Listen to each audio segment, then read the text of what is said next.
আসসালামু আলাইকুম, জিহাদ ভয়েস চ্যানেল থেকে আপনাদেরকে স্বাগতম। আজকে হাজির হলাম নতুন একটি খবর নিয়ে। তখন ভোট নিয়ন্ত্রণ করেছিল এনএসআই এবং ডিজিএফআই।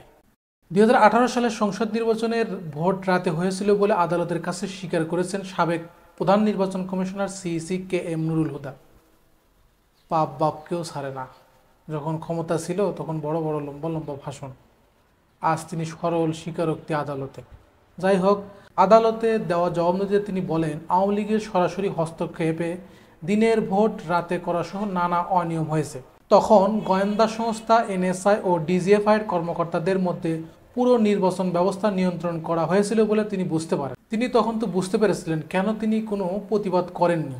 আর তিনি কিন্তু খুব কৌশলে উত্তরটা দিচ্ছেন, মানে ডিজিএফআই এনএসআই দের উপর কিন্তু দোষ চাপিয়ে নিজেকে একটু আড়াল করতে চাইছেন।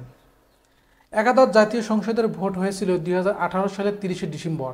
ওই নির্বাচনের পরপরই দিনের ভোট রাতে করার বিষয়টি দেশ বিদেশে ব্যাপক আলোচিত হয়। প্রায় 7 বছর পর নির্বাচনের সেই অনিয়মের বিষয়টি তৎকালীন সিইসি নিজ আদালতের কাছে দেওয়া 144 ধারার জবানবন্দিতে তুলে ধরেছেন। জবানবন্দিতে তার এই বক্তব্য সংশ্লিষ্ট সূত্রে জানা গেছে।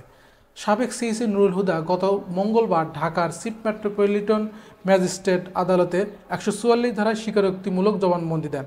জবানবন্দিতে রেকর্ড করেন সিএম আদালতের অ্যাডিশনাল সিএম মোহাম্মদ জিয়াদুর রহমান। দিনের ভোট রাতে করার অভিযোগে বিএনপির এক নেতার করা রাজধানীর শেরেবাংলা নগর থানার মামলায় গত 22 জুন গ্রেপ্তার হন নুরুল হুদা। গ্রেপ্তারের পর দিন তিনি আত্মপক্ষ সমর্থন করে আদালতে বলেন, 2018 সালের নির্বাচন বিতর্কিত হয়েছে, সেই বিতর্কের দায় নির্বাচন কমিশনের নয়। এরপর 2 দফায় তাকে 8 দিনের রিমান্ডে নিয়ে জিজ্ঞাসাবাদ করে পুলিশ। তিনি বর্তমান কারাগারে আছেন। এই মামলার গ্রেপ্তার হয়ে কারাগারে আছেন সাবেক আরেক সিইসি কাজী হাবিবুল আওয়াল। এই সিইসি নুরুল হুদা কেমন জানি তিনি কৌশল অবলম্বন করছেন। আমার মনে হচ্ছে ডিজিএফআই এনএসআই গোয়েন্দা সংস্থার উপর কিন্তু দোষটা চাপিয়ে দিয়েছেন।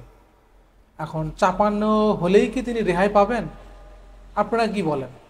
অবশ্যই কমেন্টসে মতামত করবেন। সে তৎকালীন নির্বাচনটা সিইসি নুরুল হুদার, সেই নির্বাচনটা কিন্তু অনেক বিতর্কিত আছে। যেমন দিনের ভোট রাতে হয়েছিল, রাতেই ব্যালট বাক্স পুরো হয়েছিল, এরকম অনেক কিন্তু ওই সময় গুঞ্জন শোনা গিয়েছিল বা দেখাও গিয়েছিল।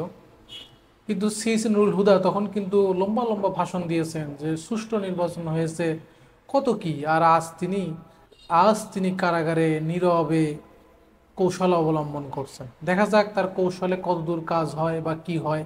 এই ভিডিওটি এই পর্যন্তই। ভালো লাগলে অবশ্যই লাইক শেয়ার কমেন্টস করবেন।